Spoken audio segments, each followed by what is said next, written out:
E aí, gente, tudo bem? Estamos reunidos aqui mesmo com este frio, porque precisamos falar sobre uma obra grandiosa, sobre a magnitude que é Umineko no Nakokoro ni. A nossa review sobre essa obra vai ser dividida em dois vídeos porque ela é bem grande, né? Ela tem 8 episódios, os episódios são as partes, tipo que nem Jojo, dividido em partes, só que o Umineko chama de episódios. Daí, nesse primeiro vídeo, a gente vai falar sobre os 4 primeiros episódios, que são chamados de Umineko Question Arcs, que são os arcos que vão trazer perguntas, introduzir os personagens, os conceitos, o universo, já que é uma obra de mistérios. E no segundo vídeo, a gente vai falar sobre o Umineko Answer Arcs, que é os arcos que respondem as perguntas e tudo mais. Então, bora analisar essa bomba.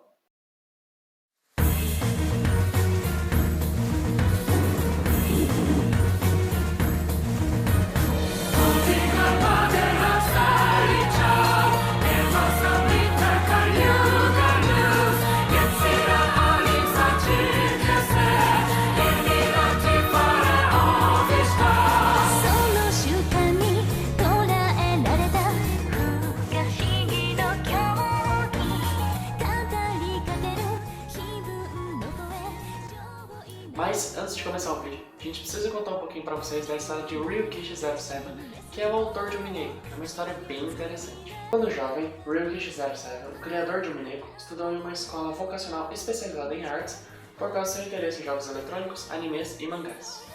Durante seus estudos, ele escreveu histórias independentes, mas ele nunca teve muita sorte nessa época da vida. Ele escreveu uma peça para um concurso chamado O Ponto de Ônibus de Hinamizawa, que ele enviou seu roteiro para um concurso, mas ele acabou perdendo.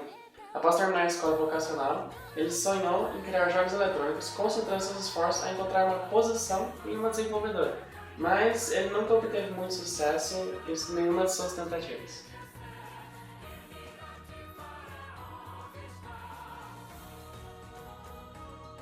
Ele teve que, por bastante tempo, trabalhar em uma loja de moda masculina e um tempo depois decidiu tentar uma oferta em um cargo público. É até engraçado pensar como um autor que escreveu uma das obras mais bem escritas, de muito sucesso e muito aclamado pela crítica especializada, começou como um completo fracassado. E tem uma entrevista que ele fez em 2012, muito legal, que ele comenta mais ou menos sobre a sensação dele de crescer tanto, mesmo começando tão mal. Ele fala assim, ó: inicialmente, minha audiência era composta por otakus que participavam da Comiket, sendo uma pequena parte deles composta de otakus japoneses, que por sua vez compõe uma pequena parte do povo japonês em geral. Eu nunca imaginei por um segundo sequer que meu trabalho poderia ser lido, publicado e editado em outro lado do planeta, na França. Quanto a Higurashi, eu nunca achei que pessoas fora do Japão se interessariam por ele. O Umineko em particular é um texto que até mesmo os japoneses têm dificuldade em ler. Então, imaginar que estrangeiros teriam feito o esforço de ler, entender e traduzir é para mim um motivo de felicidade indescritível. Bem bacana, né? Mas vamos pro vídeo agora.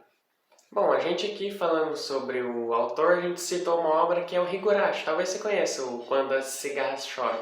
Isso é porque o autor de Umineko, ele também é autor de 2 obras, Higurashi e Ciccone. E essas 3 obras fazem parte da franquia When They Cry. Começa pelo Higurashi When They Cry, depois o Umineko When They Cry, que é o que a gente vai falar aqui no vídeo. E por fim termina com o Ciccone When They Cry, que está lançando nos dias de hoje.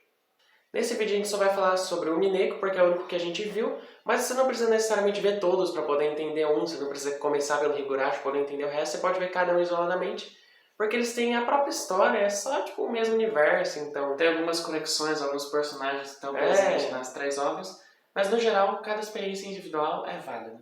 Vamos lá, falar agora de Umineko Episódio 1, Legend of the Golden Witch.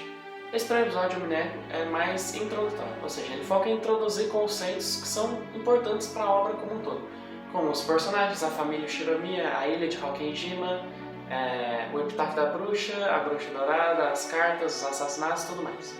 Mas ele é, no geral, muito fraquinho e falha miseravelmente na maior parte das coisas que ele tenta ser. Bom, esse episódio ele é até legal porque ele ele traz alguns conceitos interessantes sobre a obra. O epitáfio é algo que é bem interessante como ele é apresentado, um mistério assim que você não tem ideia de quando que vai ser revelado, mas você fica pensando, caramba, cara, como será que eles vão conseguir descobrir isso? Eles vão mesmo conseguir achar tanto ouro? E é até legal, mas, sabe, tipo, é ridículo. Se no mangá a arte já deixa tudo meio esquisito, imagina no jogo, cara. O Ryukishi, ele sabe escrever uma boa história, mas o cara não sabe desenhar, olha isso! O cara sabe desenhar um boneco. Tipo, cara, o mangá que era pra poder ser a adaptação digna da obra, tem painéis que era pra ser um momento emocionante, um momento importante, e lança essa bomba ridícula. Bom, os assassinatos, que é um ponto-chave na história, porque é uma obra de mistério, aqui eles são extremamente previsíveis e muito sem graça. Tem vários personagens que, tipo, logo antes de morrer o autor, ele tenta dar uma humanizada neles, tenta destacar, tenta fazer um momento emocionante e tal. E você só consegue pensar, cara, esse cara vai morrer na próxima página. E é exatamente isso que acontece. Fora isso, a arte do episódio ela é bem ruim, mas ela melhora bastante. A Kei Natsumi, que é a artista dessa parte, e que também está presente no episódio 3 e no 8, ela tem uma melhora significativa. E ela é bem presente no Mineko, eu acho isso muito legal, o traço dela combina bastante com a obra. A deuteragonista desse episódio, que é tipo um personagem mais importante, um dos adultos mais importantes desse episódio, é a Natsuri, que é a mãe da Jéssica, uma das meninas lá da família Shinomiya, uma das herdeiras. A Natsuri é bem interessante, ela tem umas questões legais, mas o que é mais legal dela é você ver ela nos momentos badass dela, né? Segurando a arma, tentando desvendar o caso, assumindo a responsabilidade e tudo mais. E o pior personagem desse episódio, sem dúvida nenhuma, todo fã de Mineko concorda, é a Maria e, por incrível que pareça, a Shannon. Nota final para o episódio 1 de Mineko no Nakokoro ni Legend of the Golden Witch, 5 de 10. Agora vamos dar nossas impressões sobre o episódio 2 de Mineko When They Cry, Turn of the Golden Witch. Esse episódio até começa interessante, dando uma enganada com a arte bonita, né? Eles contrataram finalmente um artista, acho que foi um dos poucos episódios, um dos únicos episódios de Mineko que começa com uma arte boa, contrataram um artista decente, mas é só pra enganar mesmo. Esse episódio é ainda pior que o primeiro. Esse segundo episódio, pela primeira vez, a gente tem a introdução, um desenvolvimento um pouquinho maior da Beatriz, mostrando ela como bruxa, como personagem e tudo mais. E a primeira metade desse episódio foca em desenvolver alguns dos romances. O romance da Shannon com o George e do Kanon com a Jéssica. E a Beatriz, ela está presente nesses romances, ela influencia um pouquinho e tal. Essa primeira metade é muito chata. E é a partir da segunda que volta os assassinatos, que volta os mistérios e tudo mais, e é ridículo também. Tão ridículo quanto a primeira. É interessante ver que nesse episódio o autor tenta contar de uma forma sutil como o romance vai estar muito presente em toda a franquia Mineko, né? Porque é uma história de mistério, mas também tem romance. Mas a forma como é feita esse episódio é muito ruim, deixa muito chato e só fica bom de verdade nos episódios seguintes. Mas uma coisa que a gente tem que dar o braço a torcer, que é interessante nesse episódio, é como os jogos mentais, esse xadrezão de Mineko, né? As batalhas, os diálogos sobre as teorias do que aconteceu na mansão, os assassinatos e tudo mais, é bem interessante. Não é tão bom nesse episódio, nos outros fica muito melhor, mas isso é uma coisa que eleva um pouco o nível desse episódio. Bom, o deuteragonista desse episódio é a Rosa, né, a mãe da Maria, a personagem mais insuportável do Mineko, pelo menos no comecinho. E ela não é nada demais, não é tão boa assim quanto a Natsumi, tipo, a Natsumi já era simples, sabe? Essa aí, nesse episódio não tem nada, ela só pega a arma, sai atirando nos bodes e é isso.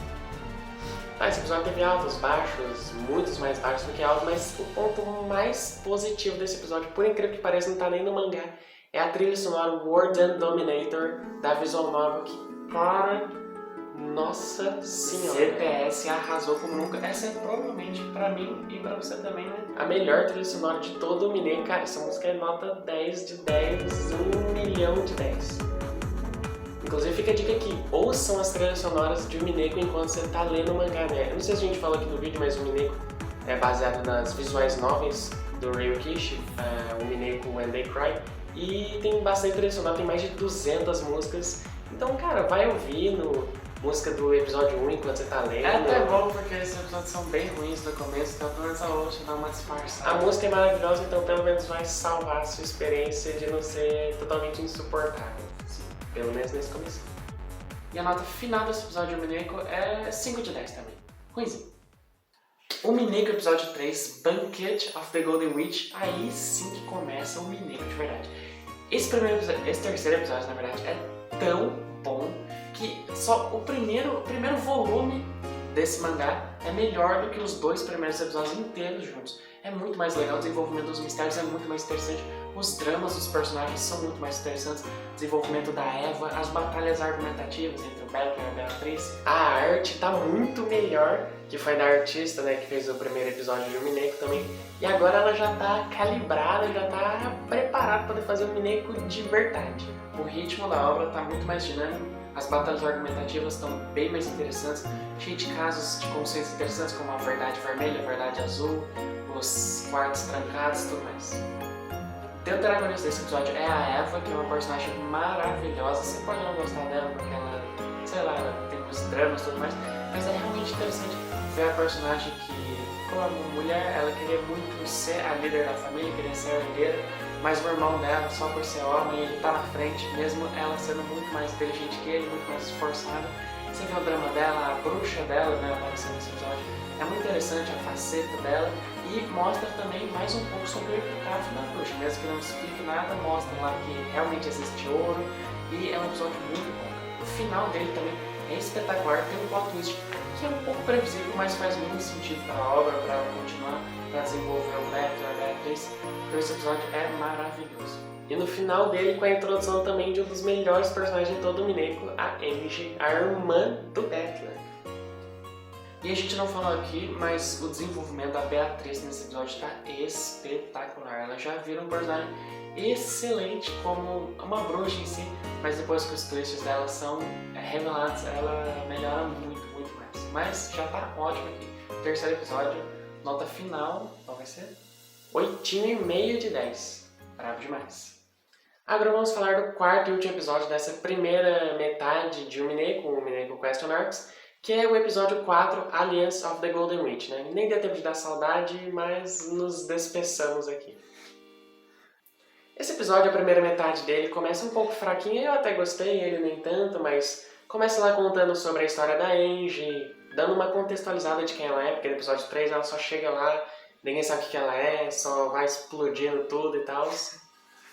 Daí nesse aí conta mais um pouco da história dela, como ela sofre bullying na escola, a relação dela com a Maria, como ela tá triste, como ela se sente sozinha de ter sido uma das únicas sobreviventes do acidente que teve na família Shiromi.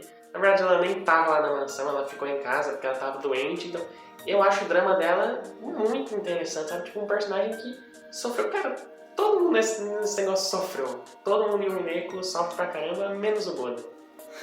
O Goda é o Goda. É até interessante de fato o drama dela, mas eu acho muito bobinha essa primeira parte, ele é bem expositivo, bem crinjão mesmo, assim como o da Maria, mas a segunda metade desse episódio do Mineko é espetacular, talvez o auge narrativo dessa primeira metade de Mineko é muito bravo.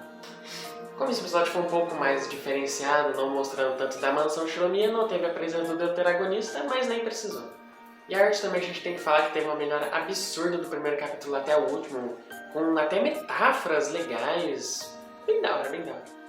Também outra coisa, as batalhas mentais, os diálogos muito interessantes, a batalha final em específico foi espetacular e fez jus ao nome Question Arcs, porque esse episódio, todos os outros, mas principalmente esse, trouxe mistérios muito interessantes para a obra, que com o passar do tempo, conforme forem respondidos, vai enriquecer tanto a obra que você não vai acreditar. O mistério principal desse episódio apresentado, e talvez o mais importante de Mineko, é que o Beckler que provocou esses assassinatos. Que ele fez? O desenvolvimento da Angie também, a irmã do Beckler nesse episódio, é absurdo. A primeira metade é ok, mas a segunda é muito legal. Ela também contribui muito para o desenvolvimento do Beckler como personagem e também acentua muito o mistério que tem na relação entre o Beckler e a Beatriz. Por conta dessa reta final, o Mineko, episódio 4, se consagrou como um dos melhores episódios de Mineko, sem dúvida nenhuma. Então a nota final para esse episódio de Mineko, episódio 4, Alliance of the Golden Witch, 8,5 de 10. Muito, muito bom mesmo. E é isso, gente. Nesse Question Arcs tiveram muitos altos, muitos baixos, momentos incríveis, momentos nebulosos, mas ainda assim o Question Arcs é um arco muito interessante de Mineko, porque, que nem a gente falou, ele traz muitas perguntas, muitos mistérios que quando eles forem respondidos vai ficar uma obra de arte, essa maravilha. Também esses episódios tiveram uma trilha sonora maravilhosa, especialmente o 3, né? Já tô com saudades, mas vou dar uma notinha aqui pro Question Arcs de 8 de 10, porque apesar de terem momentos maravilhosos, tiveram outros meio ruinzinhos, Os conceitos foram bem introduzidos, mas não foram bem aplicados aqui. No final vai tudo ficar melhor, então pode ficar tranquilo. E daqui a pouco a gente vai trazer o vídeo de Umineko Answer Arcs ou Umineko Makoroni Shiro, que são os arcos respondendo os mistérios da obra. Se você gostou do vídeo, deixa seu likezão, comenta, se inscreve, isso ajuda muito. Se você puder comentar o que você achou dessa primeira metade de Umineko, o que você achou dos personagens, dos mistérios, se você quer ver um novo vídeo, comenta o que você quiser, vai ajudar muito a gente, realmente motiva. Então um abração, um beijo carinhoso e até o próximo vídeo. Beijo.